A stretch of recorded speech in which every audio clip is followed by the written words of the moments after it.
Physiotherapy होते हैं ना, वो कॉम्बिनेशन होती है दो पार्ट्स की। एक होती है हमारे पास सबसे पहले एक्सरसाइज होनी चाहिए हमारे साथ साथ हमने इलेक्ट्रिकल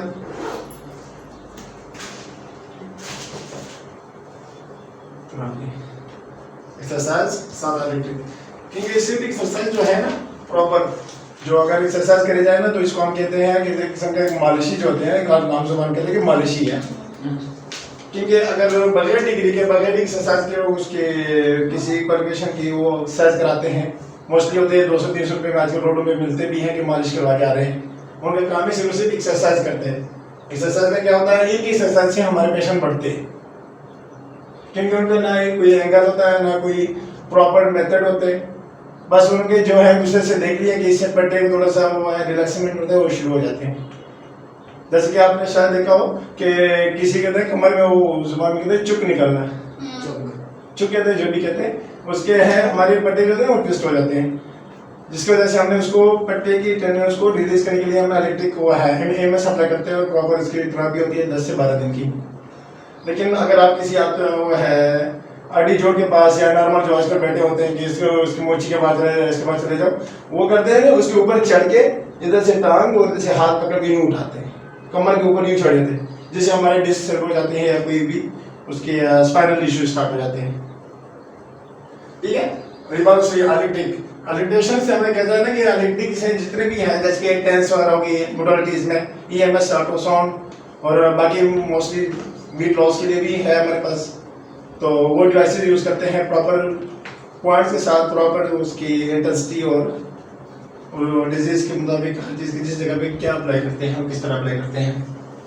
हमें मेन इशू है ना कि हमें ज़्यादा इस चीज़ की में वो होनी चाहिए, नॉलेज होनी चाहिए, तो हम कहेंगे फिजियोथेरेपिस्ट है, इससे एक्सरसाइज की तवज्जो देंगे ना तो कहेंगे मालिशी के तौर पर कहेंगे, मसाजर के तौर पर जिसे कहते हैं, मसाज करवा के आगे। ठीक है, अब ये देखें जो फिजियोथेरेपी है ना, फिजियोथेरेपी में हम मोस्टली दो चीजें करते हैं। सबसे पहले करते हैं इसके रोम को मेंटेन रखते हैं, एनहांस करते हैं, रेंज ऑफ मोशन,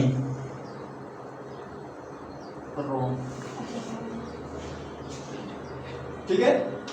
सबसे पहले मोस्टली हमारे पहला पॉइंट होता है कि रोम रेंज ऑफ मोशन। एक नॉर्मल बंदे के देखे जाए ना तो हर एंगल के हर जोड़ के जिसके वो है लिमिटेड मूवमेंट होती है, तो उसके लिए प्रॉपर एक्सरसाइज होती है। जहाँ पे पेन वगैरह होता है ना, पेन के लिए हम डिवाइस यूज करते हैं, जैसे कहते हैं पेन के लिए किसी जोड़ में होते हैं ना ज्वाइंट के लिए, तो उसके लिए हम वो करते हैं टेंस, मोस्टली टेंस अप्लाई करते हैं, टेंस अप्लाई करते हैं। ट्रांसक्यूटेनियस नर्व स्टिमुलेटर, ये छोटा सा डिवाइस होता है जो हमारे नर्व्स को स्टिमुलेट करता है और वहाँ पे पेन वगैरह को रिलीज वो करते हैं, डिक्रीज करते हैं, खत्म कर देते हैं। Transcutaneous nerve stimulator.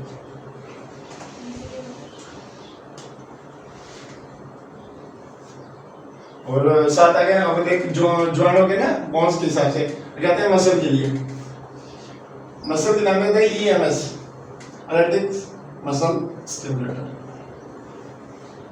जो मसल के रिलेटेड जो भी हमारे पास डिजीज हो गया, किसी भी किस्म का है, कि ट्विस्ट हो गया है या कोई पेन होता है या किसी की कमजोरी की वीकनेस की वजह से ना, शायद आप लोगों ने देखी भी हो कि ज्यादा वीकनेस की वजह से या बीमारी की वजह से ना हमारी जो ये ट्राइसेप बाइसेप होते हैं या जिस्म के जिल्द वगैरह है, यहाँ पे शायद के बुजुर्गों की ये टांगे वगैरह जो है वो नीचे लटक जाते हैं, वो पट्टे जो ना वो बिल्कुल वीक हो जाते हैं। उसके बिना हम ईएमएस वगैरह अप्लाई करते हैं ना तो उसके स्ट्रेंथनिंग की एक्सरसाइज होती थी, स्ट्रेंथनिंग से उसके मोमेंट और उसकी स्ट्रेंथ बढ़ जाती है। साथ साथ में हमारे पास आया रोम कवर हो गया। रोम के बाद हम इसके फंक्शंस को भी करते हैं। फंक्शंस पहले हम इसके रोम्स के मेंटेन रखते हैं, रोम्स को एनहांस करते हैं। जब हमारी मूवमेंट बढ़ जाएगी, मूवमेंट के बाद हम उसकी स्ट्रेंथिंग करते हैं, उसमें जो पावर लेके आते हैं तो वो अपने फंक्शनल एक्टिविटीज की तरफ आ सके।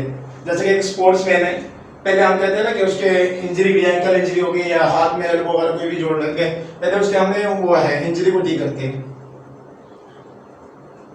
तो इंजरी ठीक करने के बाद उसकी प्रॉपर जो है उसकी इंजरी ठीक करने के बाद उसकी वो होती है मेंटेनेंस होती है, क्या या अगर दोबारा वो काम करने जाए ना तो उसकी मसल वगैरह दोबारा इंजर्ड ना हो, उसकी मेंटेनेंस प्रोवाइड करते हैं। मेंटेनेंस के बाद उसको फंक्शनल लेवल पे लेकर आते हैं। फंक्शनल लेवल के लिए कम से कम लो वेट के साथ हम उसको प्रॉपर चलते हैं। जैसे कि एक बॉल है, सिंपल से एक बॉल उठा के देते हैं उनको, जैसे स्पोर्ट्स में तो ना, स्पोर्ट्स में सबसे पहले एक सिंपल टेनिस बॉल होती है। टेनिस बॉल उसको पहले पकड़ाते कि इससे कैचिंग स्टार्ट करो। जैसे हाथ का अगर इंजरी है तो उसके पहले से पकड़ लो, ग्रिप में कुछ करो, ग्रिप लाते हैं। उसके बाद कहते हैं इसको ट्रेकिंग करो, जैसे कहते हैं ना हमें वो टपके देने होते हैं, बॉल को टपके देने होते हैं। उसके बाद ये कहते हैं ना कि ऊपर कैचो, उसको कैच करने की कोशिश करो। जब कैच होता है ना तो हाथ में हल्का सा झटका लगता है, वो झटके को पहले वेट कम होने की वजह से वो झटका बर्दाश्त करेंगे। बाद में उसे लेकर के हार्ड बॉल की तरफ प्रॉपर वो वेट के साथ, जितना वेट बढ़ते जाएंगे ना, बॉल लोहे की बॉल भी यूज करवाते हैं उनको प्रॉपर, ताकि खुदा खास्ता कभी गेम में शॉट जोर से लग जाए ना तो वो बर्दाश्त कर सके। इसलिए उसकी फंक्शनल एक्टिविटी को भी अनाज करनी पड़ती है साथ साथ।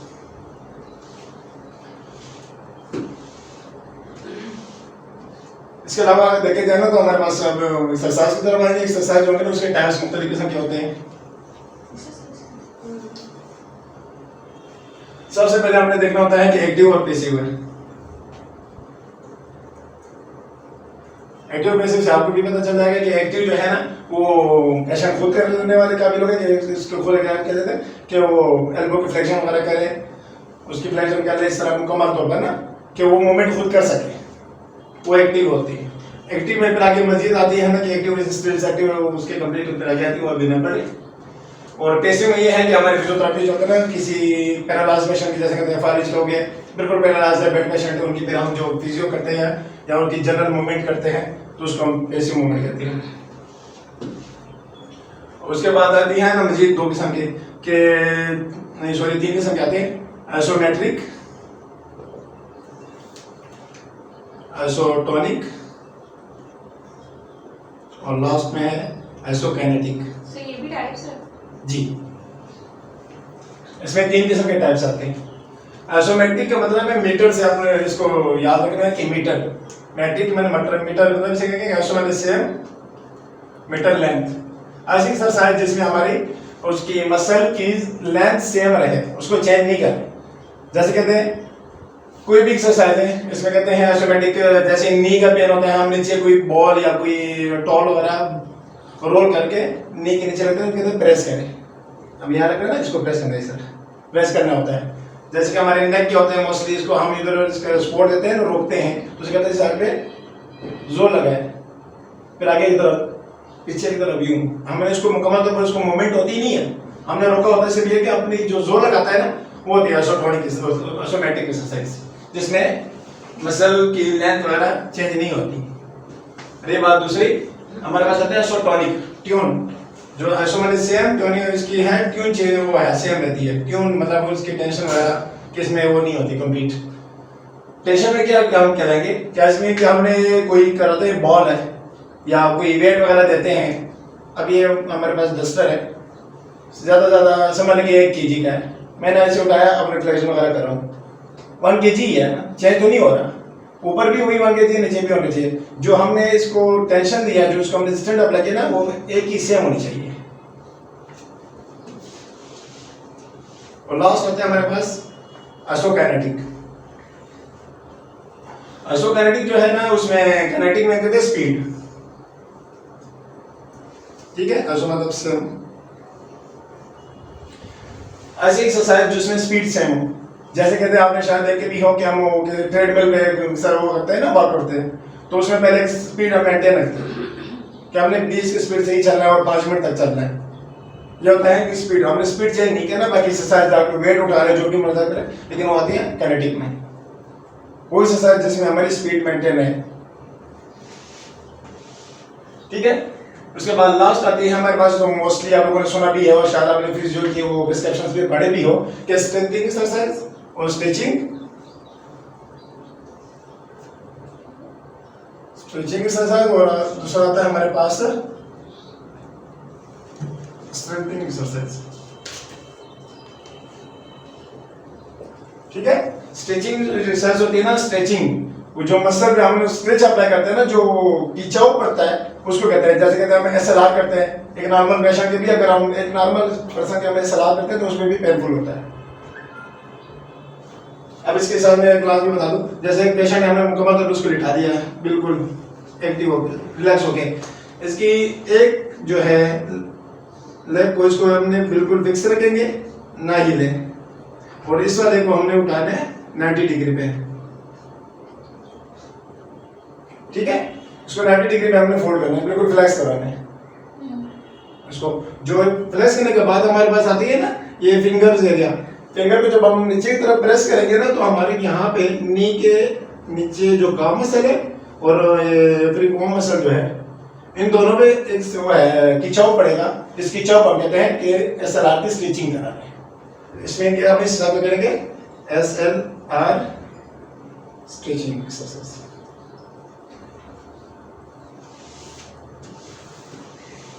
और आती है लास्ट में स्ट्रेंथिंग। स्ट्रेंथिंग का मतलब है कि हमने उसको स्ट्रेंथ बढ़ाना है, पावर देने के क्या है, उसको वेट वगैरह कोई भी है उसको अप्लाई करते हैं, उसके साथ ज्यादा रिपीटेशन ज्यादा करते हैं, जिससे पट्टी जो है उसकी ताकत आ जाती है। उसमें पहले कहते हैं जैसे हमारे पास आती है नी पेन आते हैं, जो घुटनों के साथ दर्द करके आते हैं ना, तो उसको प्रॉपर मूवमेंट होती ही नहीं है, उसे उठता भी नहीं है, तो हम इसको चेयर पे बिठाते हैं। तो एंकल वेट, एक बेल्ट आती है हमारे पास, रेत के बना होता है या वेट वगैरह होता है ना, इस तो स्ट्रिप लगा होता है। एंकल वेट एक हमारे पास बेल्ट आते हैं ना, वो हम यहाँ पे बांधते हैं। एंकल वेट का होता है, रेस्ट वेट का भी होता है, फिर इसके साथ प्रॉपर यहाँ पे बनता जाता है। जैसे आप लोगों ने शायद देखा हो ना कि वो घुंघरू बांधते हैं, इतने बड़ा छोटा सा उसकी पट्टी होती है ना, सेम इसी तरह हमारे एंकल वेट होते हैं, उसमें रेत की वजन होता है, उसके मुख्तलिफ केजी के मुख्तलिफ वो मिलते हैं, हाफ से लेकर 5 केजी तक मिल जाता है इजी होके। फिर हम इसके अंदर ना इसको प्रॉपर उठाएंगे, उसको स्ट्रेट लेके आएंगे ना SLR, अब इस टाइम एल्बो हमारी फ्लैक्स है ना, तो उसको स्ट्रेट करेंगे। तो ये यहां तक लाने के लिए ना एक नॉर्मल पेशेंट को कम से कम भी हफ्ता लग जाता है, वरना वो यहां तक जब आता है ना तो उसके वो घुटने का पेन 90% खत्म हो चुका है। स्ट्रेचिंग करवाने से हमारी जो मूवमेंट है ना लेग की, वो मेंटेन रहती है, वहां पे पेन वगैरह कम होता है, जो मसल टेंशन होती है वो खत्म हो जाती है।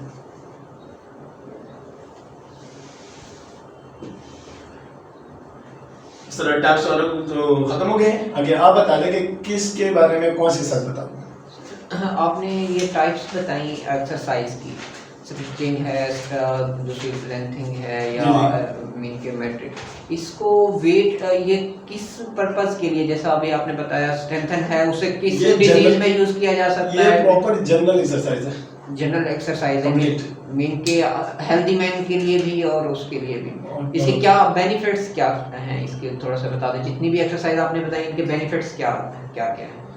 एक्सरसाइज की कंप्लीट बेनिफिट्स तो यही होते हैं कि मैंने आपको बताया, जैसे कि आप लास्ट में दोबारा इसको मैं वो करवा देता हूँ ना कि फिजियोथेरेपी में हमारे पास 2 किस्म के होते हैं। कि फिजियो में हम क्या कहते हैं, किस तरह को मेंटेन रहता है। जब कोई पेशेंट आएगा ना वो पेन के साथ आएगा, ठीक है, पेशेंट पेन के साथ आएगा। एग्जांपल हम कहते हैं ना कि उसको कमर का लो बैक पेन है, लो बैक पेन है, उसको हम कहते हैं कि उसको कमर में पेन है, आगे हमारे पास जाके चुप निकला हुआ है, ठीक है, हमें इनका नहीं पता, हम आगे कहेंगे ना हम उसको वो करेंगे ना, एग्जामिन करेंगे या इसके MRI ऐसा जो भी करें कंप्लीट एग्जामिनेशन के बाद हमें पता चलता है कि उसके वो है जैसे कि नर्व कंप्रेशन है, ठीक है, नर्व कंप्रेशन हो गई नंबर 1, या कहते हैं डिस्क स्लिप डिस्क है। थर्ड आता है हमारे पास आता है कि हर्निएशन है, डिस्क हर्निएशन होती है, ठीक है, मोस्टली कॉमन होती है इनकी। अब ये देखें, अगर हम फिजियो में देखा जाए ना प्रॉपर, फिजियो में पेन तो है, वो पेन किलर से काम चला लेते हैं। हर पेशेंट कहता है कि मैंने पेन किलर खा ली, पेन खत्म हो गया, ठीक है, पेन किलर खाने से तो ठीक हो गया, लेकिन असल में जो डिजीज है, मेन इशू है, वो तो सॉल्व नहीं हुआ, वो तो मेंटेन अपनी जगह पे पड़ा हुआ है बिल्कुल। तो इस वजह से ना इनको एक्सरसाइज में हमने कौन सी एक्सरसाइज किस लेवल पे किस तरह अप्लाई करते हैं, तो इसलिए उसके टाइप्स को डिस्क्राइब करना जरूरी होता है। सर जैसा आप कह रहे हैं कि अगर पेन है तो इसके लिए कौन सी एक्सरसाइज हम रिकमेंड करेंगे? तो इनकी इनकी मोस्टली एक्सरसाइज होती है ना ज्यादातर, सबसे पहले हम कहते हैं ना कि इसकी SLR करते हैं, SLR ये है कि जैसे हमारी यहाँ से, क्योंकि इसके मोस्टली आपने ये देखा होगा ना कि अक्सर कमर में पेन होता है 2 किस्म का होता है, या लंबर लॉर्डोसिस होगा, कमर बिल्कुल अंदर की तरफ वो डंसी हुई होगी या बिल्कुल स्ट्रेट होगी। ठीक है। मोस्टली ये दो चीजें ज्यादा आती हैं। तो जो ये किसकी वजह से होता है, हमारे मसल की जो होती है ना वो स्टिफनेस की वजह से होती है। ठीक है। मसल की स्टिफनेस के जब उस पे वो जोर अप्लाई होता है ना तो उस वजह से बोन पे वो होती है, पेन स्टार्ट हो जाता है। तो इस वजह से हम इसके एसएलआर वगैरह जो है ना वो प्रॉपर कराते हैं ताकि मसल की जो हमारे लेग्स के मसल है ना उसके रिलैक्सेशन हो जाती है। ये स्टूडेंट्स या हम लोग जो है न्यूट्रिशन से हैं, इनके जो एक्सरसाइज हैं फिजियोथेरापिस्ट की वो तो फिजियोथेरापिस्ट के अलावा कोई कर ही नहीं सकता, लेकिन हम हमारा यहाँ का मकसद ये है कि अगर किसी को इनिशियली बेसिस पे जो है पेन है उसका क्या कैसे हम उसे बता सकते हैं कि इस तरह थोड़ा कर दें, या इनके फैमिली में हो जाता है किसी को इस तरह का इशू, हम खुद उनको थोड़ा सा फिजियोथेरापिस्ट तक आने से पहले उसको थोड़ा सा हम जैसे कि अर्ली ट्रीटमेंट कह लें, ये है। दूसरा अगर जॉइंट में पेन है या वेट रिड्यूस कराना है तो उसके लिए कौन कौन सी एक्सरसाइज हो सकती हैं, ये इनके जो कॉमन इश्यूज होते हैं। आप वेट रिड्यूस के बाद वेट रिड्यूस के टॉपिक को दोबारा रख लें क्योंकि वो थोड़ा लेंथी है। नहीं मीन जनरल अगर भी कोई एक्सरसाइज जनरल में आपको बता देता हूँ, जैसे कि बेड पेशेंट का प्रॉपर होता है कि घर में कोई भी पैरालाइज पेशेंट होता है या किसी को नॉर्मल कोई पेन वगैरह होता है, पहले हम कहते हैं बेड पेशेंट की तरफ से, ठीक है। तो इनके हमने मोस्टली क्या कहना होता है, घर में जो भी है पढ़ा लिखा है नहीं है ना, हर डॉक्टर ये कहते हैं कि इसके करवट बदलते रहे हर 2 घंटे के बाद, ठीक है। क्योंकि अगर वो प्रॉपर एक ही रूम में लेटे रहेंगे ना तो उसको बेड सोर्स बन जाते हैं। तो उसको हमने उनसे बचने के लिए हर 2 घंटे के बाद, हर 1.5 घंटे के बाद उसकी रोटेशन चेंज करनी है, डायरेक्शन चेंज करनी है, हमारी स्टार्ट हो जाए, सीधे हो जाए, बैठ जाए 5 मिनट के लिए, फिर इधर कंप्लीट। पहले तो इसका कहते हैं साइड चेंज करनी होती है प्रॉपर। सेकंड ये कि साइड चेंज करने के बाद जैसे हमने उसको एक साइड में लिटा दिया, ठीक है, ऐसे ही होता है ना मोस्टली जो सोते हैं। ड्राइंग मेरे से ही नहीं है, फिर भी जैसे एक पेशेंट है लेटा पड़ा है तो इसके रहने अब देखिए दोनों हाथों के मतलब आर्म्स के दरम्यान में अपने कुशन वाला रखने हैं ताकि वो दूसरे पे इस पे जब हम प्रॉपर तौर पे लेटते हैं ना तो इसका जोर इस पे अप्लाई होता है तो ये हमारी नर्व कंप्रेशन जाती है। यहाँ पे शायद कभी हमारे हाथ पाँव सुन होना शुरू हो जाते हैं, वो हमारे नर्व की कंप्रेशन हो जाती है जिससे सप्लाई रुक जाती है और हमारे उसमें पेन स्टार्ट होता है और उससे दर्द भी होता है और हाथ में वो सुइयां चुभने शुरू हो जाती है। और ज्यादा गेम खेलने की वजह से भी मोबाइल में पकड़ा होता है ना, ज्यादा गेम खेलते हुए या कुछ भी होता है ना तो हमारी ये साइड जो है ना वो सुनाना शुरू हो जाता है, वो भी कंप्रेशन की वजह से होती है। स्ट्रेचिंग करें ठीक हो जाते हैं। इस तरह सेम इनको हमने प्रिवेंट करने के लिए इसमें वो कुशन हमारा अप्लाई करते हैं दोनों और उसके लेस के दरम्यान नी के नीचे भी कुशन रखते हैं प्रॉपर। ये तो ये वाला मेंटेन हो गए। रही बात दूसरी, इनकी जनरल मोबिलाइजेशन देखने, अगर आपको किसी ठीक है नहीं पता एक्सरसाइज वाला ना पता हो तो आपने जैसे आपने नॉर्मल है एक बंदा है उसकी टांग इतने तक मूवमेंट इस तरह हो सकती है, सेम अपनी डायरेक्शन में जैसे आपके हाथ हरकत करेगा वहीं की उसी डायरेक्शन में उसी एंगल में उसकी मूवमेंट स्टार्ट करो जितना वो बर्दाश्त करे, क्योंकि पेशेंट जो है ना वो कभी भी मूवमेंट बर्दाश्त नहीं करते, वो पेन की वजह से रोकने की कोशिश करते होते हैं। जब आप उसकी मूवमेंट करेंगे ना तो वो पेन खत्म हो जाती है। एक्सरसाइज के दौरान आपने पेशेंट की नहीं सुननी होती, उसके बाद पूछना होता है कि एक्सरसाइज आपको कंप्लीट हो जाए 10 से 12 रेपिटेशन होते हैं मोस्टली। कुछ जब हम कहते हैं ना कि आप वो बर्दाश्त कर सकते तो हम 15 से 20 तक बढ़ा देते हैं, क्योंकि जितने ज़्यादा रेपिटेशन होगी ना उतना उसकी वो इंप्रूवमेंट ज़्यादा होती है। तो एक्सरसाइज के दौरान पेशेंट हमेशा पेन फील करता है और आपको एक्सरसाइज से रोकते हैं। जो मर्जी बोले, यहाँ तक कि मेरे पास ऐसे पेशेंट है एक्सरसाइज करता हूँ ना तो गालियाँ भी दे रहे होते हैं, लेकिन बताओ कि गुस्सा है उतार दो, उसने वहाँ पे उनके बिल्कुल सुनी ही नहीं होती। एक्सरसाइज के बाद जब मुकम्मल तौर पर फ्री हो जाए अब पूछे कि हाँ जी आपको पेन है या नहीं। जो जनरल मोबिलाइजेशन जनरल मूवमेंट होती है ना उसके बाद भी उनका पेन कम हो जाता है। इसी तरह जैसे आपने कहा कि अगर हाथ और पाँव के दरमियान में कुशन रखें तो वो नर्व कंप्रेशन होती है, समटाइम ऐसा होता है एक ही कवर पे लेटने से ये गर्दन की ये जगह भी सुन होना शुरू होता है। तो आपने इतनी ज्यादा नहीं होता, मैंने आपको पहले ही कहा था कि उसकी ड्यूरेशन जो है ना या कम से कम भी 1.5 घंटे तक होनी चाहिए एक कवर पे लेटने।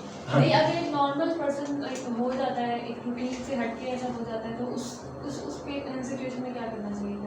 गर्दन में तो दर्द हो गया है, कंप्रेशन तो हो गई है, तो फिर क्या करना चाहिए? जैसे कहते हैं वो आपने जो आप वाले क्वेश्चन करा ना कि सुबह उठ के मेरे गर्दन में दर्द स्टार्ट हो गई है, वो आपकी है असल में उसकी जो क्वेश्चन वाले आपने सराहना दिया होता है ना मोस्टली उनकी वजह से होता है। वो मेंटेन नहीं होता, कभी आप प्रॉपर हार्ड होता है आपके डायरेक्शन ऊपर की तरफ होती है या बिल्कुल नीचे की तरफ होती है। और जब आप मतलब थक के गहरी नींद में सोते तो वो एक ही करवट लंबी साइड होती है, मतलब लंबी सो जाते एक ही करवट, तभी ये सुन्न होना शुरू हो जाता है। वो कंप्रेशन की वजह से जब मैं खुद अपने एक्सपीरियंस होता है, जब भी मैं सोता हूँ ना तो मैंने अपने साथ एक वो गोल तकिया रखा हुआ है, तो उसमें हाथों के दौरान वही रख लेता हूँ। अगर एक साइड में बंदा 5 घंटे भी सोया तो उसको फिर वो कोई इशू नहीं होता, सिर्फ ये कि कंप्रेशन से अपने आप को रोकने हैं।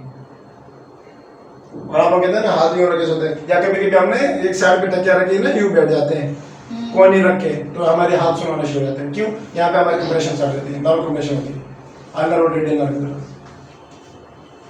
तो ये जनरल में आपने चाहिए पहला स्पेशल का विस्तार करेंगे। उसके बाद जो मूवमेंट है, जैसे कि हाथ के प्रॉपर उंगली हम मूवमेंट करनी है, जैसे नॉर्मल चल रही ना सेम उन्हीं की इस तरह करनी है, रिपीटेशन 10 से 15, ठीक है। उसके बाद मूवमेंट जैसे पैरालाइज पेशेंट स्ट्रोक के घर में है, अलग अलग उस बच्चा प्रॉपर मुट्ठी बंद कर रहा है खोले, ठीक है। उसके बाद रिस्ट मूवमेंट, फ्लेक्शन और एक्सटेंशन, एल्बो फ्लेक्शन और एक्सटेंशन। उसके बाद हमारे पास शोल्डर की फ्लेक्शन, उसके बाद है अगर वो बर्दाश्त कर रहे या बोल नहीं रहे, आपको करने दे रहे ना, तो उसके ऑपरेशन वाले भी दे रहे, ऑपरेशन में पेन ज़्यादा होता है। तो वो स्ट्रोक में उसको पता नहीं चल रहा है सब क्या हो रहा है। नहीं होते हैं, वो तो एक्सरसाइज करने नहीं दे रहे होते हैं। सर अगर जैसे जैसे फ्रैक्चर हो जाता है तो फ्रैक्चर के बाद भी चलने में हाँ। मुश्किल होती है और मतलब मूवमेंट करने में, तो उस केस में भी किस तरह से एक्सरसाइज करवानी चाहिए? जो फ्रैक्चर के बाद है ना उसकी वो है, जैसे प्लास्टर वगैरह चल गया कुछ भी है ना, उसके बाद रिमूव करने के बाद उसके मूवमेंट होते हैं ना वो रिस्ट्रिक्ट रहती है। जी, उसको क्योंकि कोई जितना- भी movement नहीं होती है। उसमें अगर कोई जैसे मैंने हमारे पास उसके नी का है ना, तो प्लास्टिक जो है पट्टी वगैरह उतार कर चीज ओके हो गई है, हील हो गई है, उसके बाद हमने उसकी एक्सरसाइज ही करनी है कि उसके अंदर उस पर खुद चलने की कोशिश करें। नहीं चल सकते हाथ पकड़ के उसको चलाने की कोशिश करो, डेली के 5-10 मिनट उसको चलाने की कोशिश करो। दर्द होगा लेकिन उसे बर्दाश्त करना जरूरी है। अगर वो दर्द बर्दाश्त नहीं करेंगे ना तो वो फिजियोथेरेपिस्ट के पास ही जाएंगे। रही बात दूसरी, उसके बाद जैसे अभी लेटे पड़े हैं ना प्रॉपर नहीं कि वो उसकी पट्टी वगैरह खुल गई, हर चीज खुल गई है, तो आप पट्टी के दौरान जैसे प्लास्टिक का पैलेस चढ़ा होता है ना, तो उसके भी उसको चाहिए कि अपनी उंगलियां हिलाते रहें, कहता अपना एंकल पंपिंग करते रहे, उंगलियां हिलाते रहे, ताकि वो सर्कुलेशन चलती रहे और पट्टे जो है ना हमारे मसल वगैरह जो होते हैं ना वो अपनी जगह पे मेंटेन रहे, स्ट्रेंथ उसकी रहे। तो रही बात दूसरी, इसके हमने कहते हैं ना इसको चलते होता है, उसको प्रॉपर चलाओ। रही बात दूसरी, कुर्सी पे बैठ के ना नी की एक्सटेंशन करें प्रॉपर, ठीक है। जी। और अगर एंकल में है फ्रैक्चर तो आप पाँव का वजन ही काफी टाइम तक, मतलब एंकल में फ्रैक्चर है आप काफी टाइम तक अपना एंकल फ्रैक्चर कम से कम भी आपको 2 से 3 महीने वो रेस्ट होता है।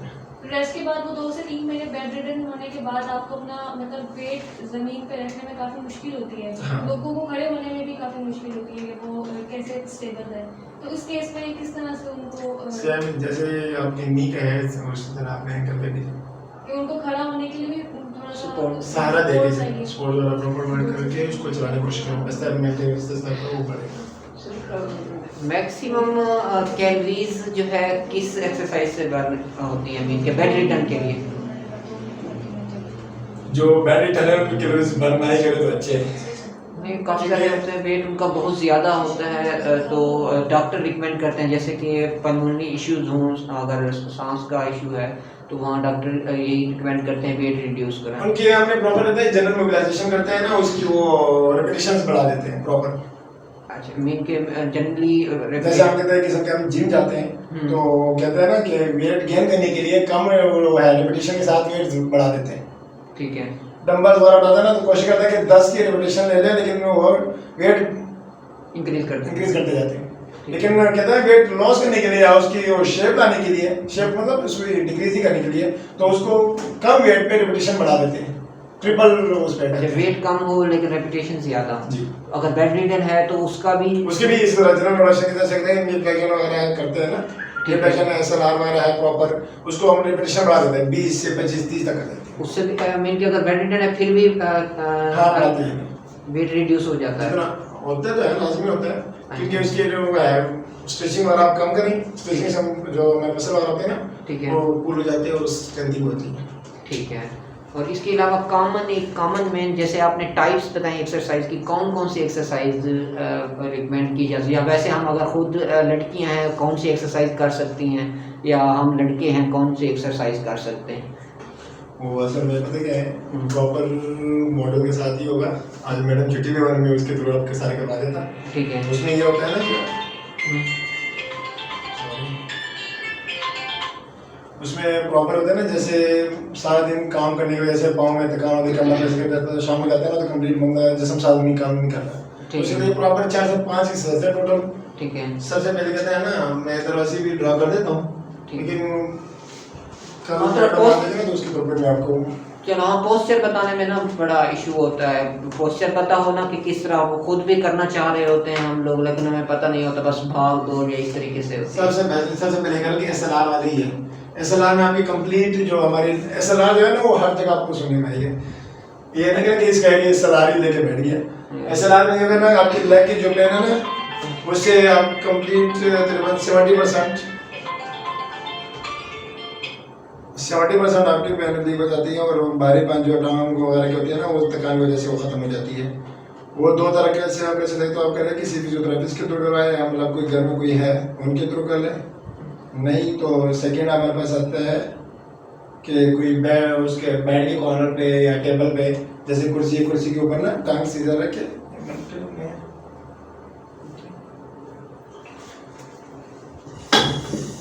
आगे देखिए हमारे उसके मुकम्मल होने चाहिए ना, कि इधर है नहीं, मैं ऐसे आपको बता देता हूँ। मैंने रख लिया ना प्रॉपर स्ट्रेट लगा, इसको नीचे को भी बिल्कुल स्ट्रेट रखा है मैंने, दोनों हाथ यहाँ रखे, सर झुका दिया। ठीक है। और उंगलियां अपनी तरफ प्रेस करेंगे, तो आपकी कंप्लीट ये काफ स्टिचिंग और ये हमारे फिर स्टिचिंग इसको खिंचाव सा पड़ेगा। वो जितना बर्दाश्त कर सकते हैं ना, वो जितना झुकेगा ना उतना ही आपकी पेन बढ़ता जाएगा। ठीक है। तो जब आप कम से कम भी 4 से 5 रिपीटेशन के साथ आप करें प्रॉपर, क्योंकि नॉर्मल से बनते हैं तो उससे भी आपकी एक नॉर्मल हो जाएगी। सेकंड, जैसे आप कुर्सी पे बैठे हो, कुर्सी पे बैठे हैं तो दूसरी टांग जो है ना, एक टांग फोल्ड किए हुआ है, जैसे प्रॉपर बैठता है ना 2 टांगे, दूसरे क्रॉस करके बैठ जाते हैं कुर्सी पे ना, तो इस तरह क्रॉस करके ना जैसे लेटे हुए हैं, सेम इसी तरह कुर्सी पे क्रॉस करने के पोजीशन में ना यहाँ से ताई से अपने दोनों हाथें डालेंगे, दोनों हाथों से आप अपने जो स्ट्रेट वाली है जो नीचे रखा हुआ है उससे यूं पकड़ के ना अपनी तरफ खींचेंगे।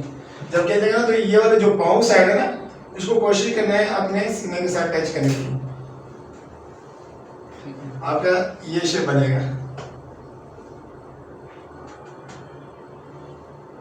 समझ आ गई?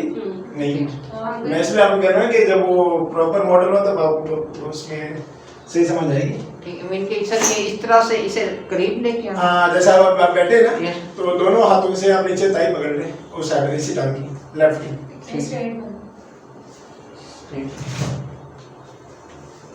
सर वो उस पाँव की है, उस पाँव इस पाँव नीचे नीचे अच्छा नीचे वाली ताई पकड़नी, ताई सर थाई पकड़े, ये जगह पकड़नी प्रॉपर। अब इसको प्रेस करना है, अपने सीने की तरफ लेके आना है, उठाना है, लेट के बैठ के नहीं, ये ऊपर लेके आना। हाँ जी, प्रॉपर अपने उसके साथ टच करने की कोशिश करनी है। आप टच करेंगे ना तो आपकी जो ये एरिया है ना यहाँ पे खिंचाव पड़ेगा, स्ट्रेच पड़ेगी। ठीक है। और रही बात दूसरी लास्ट है, ये 2 हो गई, तीसरे हमारे पास एसएलआर हो गई है, उसके बाद ये नीचे चेस्ट है। लास्ट एक और उसमें जैसे कि किसी साथ कमर में भी साथ पेन स्टार्ट हो जाता है तो उसको प्रोन पोजीशन में लेटा के, ठीक है, उल्टा, जैसे हम सीधे में हाथ रखते हैं ना, हाँ ऐसे, उसमें आपने पेट को साथ टच करके सिर्फ सीना उठाना है, अपलिफ्ट जैसे आगे से अपलिफ्ट। ठीक है। अब ये ना जी सर, ये आपके पेट नीचे उसके जी जी पेट से पेट के साथ ही लगना चाहिए। उसमें सिर्फ ये चेस्ट मैकेंजी होते हैं ना, मैकेंजी एक्सरसाइज होती है हमारी, उसके लिए लो बैक पेन के लिए होते हैं। ठीक है।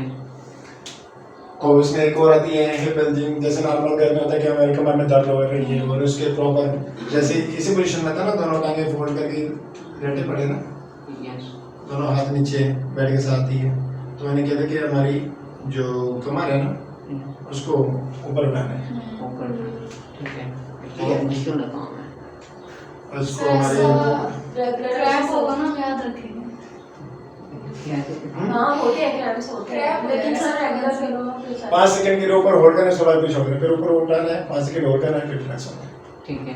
कमर के लिए है मोस्टली आपकी ही 40 साइज का लेना, तो बिल्कुल। और सर पेट का बड़ा क्वेश्चन आता है पेशेंट का कि मीन के पेट कैसे कम किया जा सकता है एक्सरसाइज से, कोई पेट के एक और चीज मैंने आपको पहले कहा था कि हमारी जो वेट लॉस एक्सरसाइज है Yes, ना, वो सिर्फ फिजियोथेरेपी के भी कवर नहीं कर सकती, ठीक है। न्यूट्रिशन के भी बहुत सर आप उसका सेशन कर रहे हैं, मीन के सर वेट, उसका डिफरेंट सेशन करवा। हाँ तो नहीं सेशन तो इंशाल्लाह होते रहेंगे, लेकिन एक जनरल कैसे हम एक रिकमेंडेशन जैसे अपने के लिए ये भी पेशेंट ना भी हो, हर बंदे का यही सवाल है यार पेट कम करना है, तो उसके लिए मीन के जनरली चलते फिरते या लेटे हुए कौन सी कोई रूटीन बंदा अपनाए जिससे वो पेट कम हो जाए, मीन की एक्सरसाइज एक प्रॉपर सबसे बेस्ट है जॉगिंग। जॉगिंग, जॉगिंग से पेट कम होता है सर।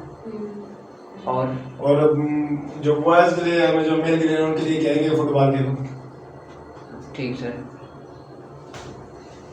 फुटबॉल सबसे बेस्ट है। ठीक मैं है, कहता हूं डेली आधा घंटा फुटबॉल खेलें, यस सर। उससे रनिंग नहीं है, उसका पेट कभी भी आए वो बढ़ेगा नहीं। और मीन के बैडमिंटन के लिए कोई है ऐसा कोई? बैडमिंटन के लिए ऐसे कोई नहीं जिसका पेट कम हो, ठीक सर, उसका वो खुराक वगैरह वैसे ही कम होता है, ठीक सर, तो क्योंकि अगर हम उसकी डोज या कोई मेडिसिन के साथ साथ उसकी फूड रोक लेते हैं ना, यस सर, तो काफी पेशेंट उठने के बजाय लेट ही जाएगा, यस, तो इस वजह से वो कम नहीं कर सकते। ठीक सर, ठीक है, उसके अलावा जॉगिंग है, ठीक है, जॉगिंग के बाद हमारा होता है catwalk, catwalk dance, उसका प्रॉपर होता है ना, यस सर, आपने शायद देखा हो। Yes sir. फीमेल्स के लिए सबसे बेस्ट वेट एक्सरसाइज भी है, वेट लॉस, वो ठीक है। एक किस्म में डांस हो जाएगा, entertainment, second weight loss exercise. ठीक सर, ये क्या नहीं है तो नेट से सर्च करो, आपको उसके प्रॉपर वो स्टेप्स भी याद आ जाएंगे। यस तो सर, थर्ड ये है कि आप देखो पेट के दो हिस्से होते हैं, अपर और लोअर, जो अपर एरिया है ना उसकी एक्सरसाइज होती है जिम की तरफ से आप आगे आते जाते हैं, तो हमारी जो शोल्डर और सर नेक है ना, ये एरिया ये उठाना होता है, ये हाथ दोनों ऊपर करके, अब मैं लेट गया हूँ ना, ये प्रॉपर लेटा पड़ा हूँ, तो मैं ये प्रॉपर ही उठाऊंगा, ठीक, इसमें कि मैं किसी पोजीशन में लेटा पड़ा हूँ, सपोज दोनों हाथ अपनी गर्दन के नीचे रखने, इसलिए ताकि गर्दन को सपोर्ट कर सके, और आप लोग क्वेश्चन करनी है कि अब शोल्डर साथ उठे, अक्सर कहते हैं ना सिर्फ